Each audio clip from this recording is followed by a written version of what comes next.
नमस्कार साथियों, आयुर्वेद में तेलों का बहुत ही महत्व है। उसमें से एक है कपास का तेल। इस वीडियो के अंतर्गत इस तेल की जानकारी, इसके औषधीय प्रयोग और अंत में कुछ चमत्कारिक प्रयोग भी मैं आपको इसके बताऊंगा, तो वीडियो को पूरा देखिएगा। चलिए प्रारंभ करते हैं।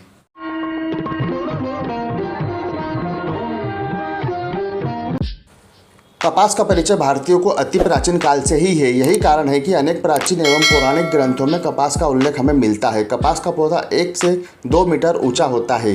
इसके पुष्प चमकीले पीले रंग के होते हैं। फल अंडाकार होकर कैप्सुलर प्रकार के होते हैं। यह बैसाख अथवा ज्येष्ठ मास में पक कर अपने आप फट जाते हैं। इनमें रुई तथा इनके बीज होते हैं। इन्हें बिलोना कहते हैं। इन्हीं बीजों में तेल होता है, जिसे संपीड़न विधि से प्राप्त किया जाता है। कपास का तेल हल्के पीले अथवा पीले रंग का होता है। यह गंधहीन होकर कम तापमान में यह जम जाता है। इसमें मुख्य रूप से लोनिक अम्ल, ओलिक अम्ल, पामेटिक अम्ल, स्टेरिक अम्ल, अरेकेडिक अम्ल तथा मायरिस्टिक अम्ल पाए जाते हैं। इसके अतिरिक्त इसमें लेसिथिन, फास्फोलिपिन्स, फाइटोस्टेरॉल्स आदि भी होते हैं। कपास का तेल स्नेह, नाड़ी को बल देने वाला, वृक्कों के लिए अहितकर तथा तर होता है। कपास के तेल के औषधीय महत्व। कपास अति प्राचीन काल से मनुष्य के लिए परम उपयोगी रहा है। कपास के बीजों को बिलोना कहा जाता है। दूध देने वाले पशुओं को विशेष रूप से इनका प्रयोग कराया जाता है। इससे उनका दूध बढ़ता है। कपास के महत्व के बारे में सभी जानते हैं। इसी श्रेणी में इसका तेल भी उतना ही महत्वपूर्ण एवं रोगापचार में सहायक है। इसके कुछ औषधीय प्रयोग इस प्रकार है। व्रणों के उपचार में, हाथ पैर में व्रण हो जाने की स्थिति में कपास के तेल में बराबर मात्रा में हल्दी का चूर्ण मिलाकर लगाने से लाभ होता है। इस प्रयोग को 2-3 दिन तक करने से व्रण सूख जाते हैं। कुष्ठ रोग में कपास की मूल तथा कपास के ही फूल को कपास के तेल में पीसकर कुष्ठग्रसित क्षेत्र पर लगाने से लाभ होता है। प्रारंभिक अवस्था का कुष्ठ तो इस प्रयोग के 2-3 सप्ताह में ठीक हो जाता है, किंतु अगर रोग पुराना है तो इसके ठीक होने में कुछ समय अधिक लग सकता है।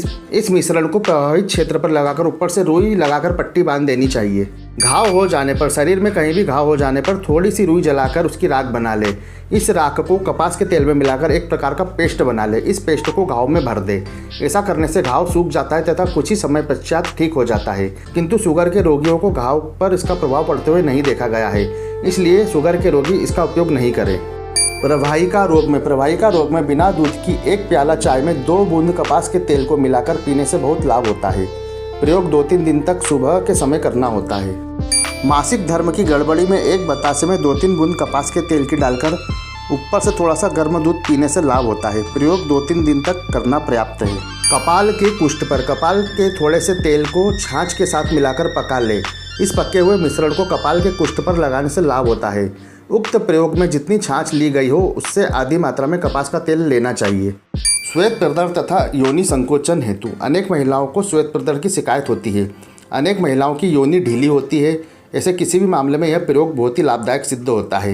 एक टब में आधा गुनगुना जल भर ले। इस जल में कपास के तेल की 3 चम्मच तथा 1 चम्मच हल्दी की डाल दे। संबंधित महिला अपने अधोवस्त्र एवं अंतर्वस्त्र निकालकर इस टब में 10 मिनट तक इसी प्रकार बैठे कि योनि जल में डूबी रहे।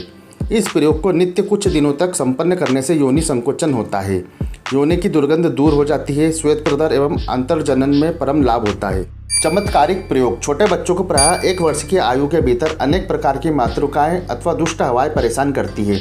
ऐसी स्थिति में घर में निम्न पदार्थों की धुनी प्रति सप्ताह देने से बच्चा स्वस्थ रहता है तथा उस पर इस प्रकार की हवाओं का दुष्प्रभाव नहीं पड़ता है। धुनी देने हेतु एक छोटे से कंडे के टुकड़े को भली प्रकार से जला ले। लाल हो जाने पर उस कंडे को निम्न पदार्थों को मिलाकर डाल दे। इससे निकलने वाला धुआं ही विशेष प्रभावी होता है। जिन पदार्थों को मिलाना है वह है कपास का तेल, नीम की सूखी पत्तियों का चूर्ण, जटामासी का चूर्ण, कच्चे चावल, मोरपंखी चंद्रिका तथा शुद्ध घी। व्यक्ति के जीवन में धन एवं धान्य की प्रमुखता मानी जाती है। धन से व्यक्ति सुख समृद्धि के साधन जुटाता है तथा धान्य अर्थात अन्न से उसका जीवन चलता है। इसलिए प्रत्येक व्यक्ति की कामना रहती है कि उसके जीवन में कभी भी धन धान्य की कमी उत्पन्न ना हो। इसके लिए यह सामान्य किंतु उपयोगी उपाय सभी के लिए लाभदायक रहेगा। इसके लिए आपको अन्न भंडार में प्रति पूर्णिमा को 5 से 10 मिनट तक कपास के तेल का दीपक जलाना है। इससे आपके भंडार की समृद्धि हमेशा बनी रहती है। कपास का तेल आपको किसी भी आयुर्वेदिक औषधि की दुकान या जनरल स्टोर पर भी प्राप्त हो जाएगा। यदि आप इसे ऑनलाइन लेना चाहते हैं तो डिस्क्रिप्शन बॉक्स में लिंक दे रखा है।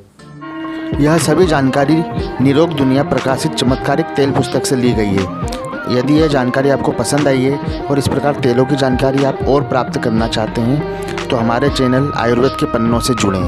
धन्यवाद। वंदे मातरम।